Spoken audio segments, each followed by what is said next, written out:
எல்லாருக்கும் நமஸ்காரம். நான் நாமகிரி சௌந்தரராஜன். இன்றைக்கி ஒரு சுவாரஸ்யமான குருவாயூரப்பன் பற்றி கதை பார்ப்போம். தாமல் ராமகிருஷ்ண மாமா சொன்னது தான். நான் அப்படி தான் ஒருத்தர் தான் சொல்கிறேன். அவள் சொல்கிறது போய் கேளுங்கோ, இன்னுமே நன்னா சொல்லுவா. எனக்கு ஒரு ஆசை, நான் சொல்கிறேன்.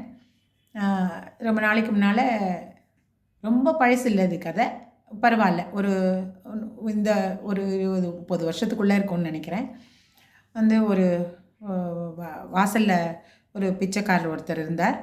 அவர் டெய்லி இது யாசிச்சுக்கிட்டு இருக்கும்போது ஒரு நாள் அவருக்கு தோணித்தான், குருவாயூரப்பா, என்னை இப்படி இப்படி வச்சுருக்கியப்பா, நீ எனக்கு ஏதோ ஒரு அதிர்ஷ்டத்தில் எனக்கு ஒரு பணம் காசு வர்ற மாதிரி பண்ணக்கூடாதா? நான் ஒரு கோடீஸ்வரன் ஆகணும்னு ஆசை. ஆனேன்னா உனக்கு நான் தீர்த்தம் ஜலம் அதை துலாபாரமாக கொடுக்குறேன் அப்படின்னு வேண்டிட்டாராம். சரின்னுட்டு அன்றைக்கி உட்காந்து பிச்சை எடுக்கும்போது யாரோ வழிப்போக்கர் ஒரு லாட்ரி சீட்டு, கேரளா லாட்ரி சீட்டு வாங்கியிருக்கார். அதை மிஸ் பண்ணிடுறார். அது இவர் கையில் கிடைக்கிறது. இவர் எடுத்து வச்சுக்கிறார். மறுநாள் அதுக்கு அனௌன்ஸ்மெண்ட் பண்ணுறா, அது குலுக்கல் வர்றது. வந்தால் இவருக்கு 1 கோடி விழுந்துருது. ஒரு கோடீஸ்வரர் ஒரு நாளில், ஒரு நைட்டில் குருவாயூரப்பன் கோடீஸ்வரர் ஆக்கிட்டான். கோடீஸ்வரர் ஆனோடனே அவர் எல்லா பணம் காசெல்லாம் எடுத்துகிட்டு நன்னா இதெல்லாம் வாங்கிட்டு காரு பங்களா எல்லாம் வாங்கிக்கிறார். வாங்கிட்டு குருவாயூரப்பன் கோவிலுக்கு வரார். அவரும் அவர் மனைவியும் வராங்க. வந்தப்புறம் அவர் பட்டு வேஷ்டி கட்டின்னு வரார். அவர் அவர் மனைவி சொல்கிறா, துலாபாரம் கொடுக்கணும் அப்படின்னு சொல்லி வரச்சே, இந்த பட்டு வேஷ்டி கட்டின்னு அழுக்காயிட போகிறது, அங்கே உட்காந்தா நீங்கள் பழைய வேஷ்டி கட்டிக்கோங்கிறா. பழைய வேஷ்டி கட்டிண்டு அவர் அதில் உட்காந்து, எதுக்கு நம்ம போய் ஜலத்தை கொடுக்குறோன்னு வேண்டிண்டோம், இதுக்கு பதிலாக சக்கரை மூட்டையாக வச்சு கொடுத்துட்றேன் அப்படின்னு சொல்லிட்டு சக்கரை மூட்டை ஏற்ற சொல்கிறார். எவ்வளவு சக்கரை மூட்டை ஏற்றுறா, ஆனால் தராசு சரியாக சமத்துக்கு வரவே இல்லை.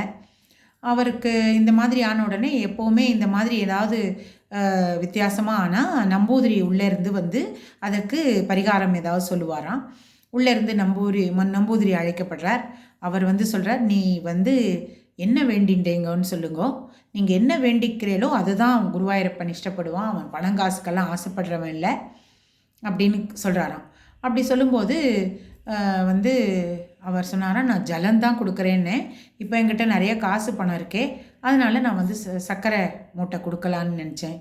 நீங்கள் அதெல்லாம் எடுத்துகிட்டு ஒரு பாத்திரத்தில் ஜலம் வச்சோம். ஜலம் வச்சோடனே தராசு சமத்துக்கு வந்துடுத்து. அப்பவும் வரல. அவர் பட்டு வேஷ்டி கட்டின்னு இருந்தார் இல்லையா, அவர் பழைய வேஷ்டி கட்டிண்டு உட்காந்தப்புறம் தான் அதுவும் இதாச்சு. பழைய வேஷ்டி கட்டிண்டு அதில் உட்காந்து ஒரு பாத்திரம் ஜலம் வச்சார், சமத்துக்கு வந்துடுத்து. இதுலேருந்து என்ன தெரியுது, குருவாயூரப்பனுக்கு பணம் காசு படோபகாரம் எதுவும் தேவையில்லை. அவன்கிட்ட உண்மையான பக்தி, நம்ம என்ன வேண்டிக்கிறோமோ அதை கண்டிப்பாக அவன் ஏற்றுப்பான். ரொம்ப ரொம்ப ஒரு மாதிரி டச்சிங்காக இருந்தது. அதனால் உங்களுக்கு எல்லாம் சொன்னேன். தேங்க்யூ.